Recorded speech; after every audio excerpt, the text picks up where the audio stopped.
एक गांव में एक बूढ़ी दादी रहती थी जिनका नाम रुक्मिणी था। वे बहुत ही गरीब थीं, लेकिन उनके दिल में बड़ा प्यार और स्नेह था।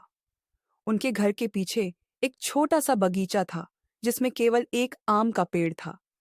यह पेड़ बहुत पुराना था और अब उस पर फल भी नहीं आते थे। दादी उदास होकर पेड़ के नीचे बैठ गईं और बोली, काश तू फिर से फल देता तो मैं उन आमों को बेचकर अपनी जरूरतें पूरी कर सकती। अचानक हवा चली और पेड़ पर एक सुनहरा आम चमकने लगा।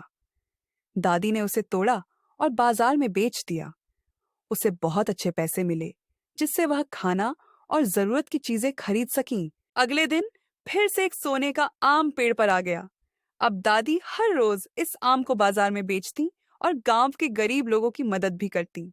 यह देखकर उनका लालची पड़ोसी जलने लगा। उसने सोचा, अगर मैं इस पेड़ को काट लूं तो सारे आम मेरे हो जाएंगे। एक रात वह पड़ोसी कुल्हाड़ी लेकर दादी के बगीचे में आया और पेड़ को काटने लगा। लेकिन जैसे ही उसने पहला वार किया, अचानक एक जादुई रोशनी फैली और पेड़ गायब हो गया। दादी उदास हो गईं, लेकिन उन्होंने धैर्य रखा। अगली सुबह जब दादी बगीचे में आईं, तो वहां एक और आम का पेड़ उगाया, लेकिन यह आम साधारण थे, सोने के नहीं। दादी ने फिर भी उनकी देखभाल की और आमों को गरीब बच्चों में बांट दिया। कुछ दिनों बाद वही लालची पड़ोसी बहुत बीमार पड़ गया। दादी ने उसकी भी सेवा की, उसे खाना खिलाया और उसकी देखभाल की।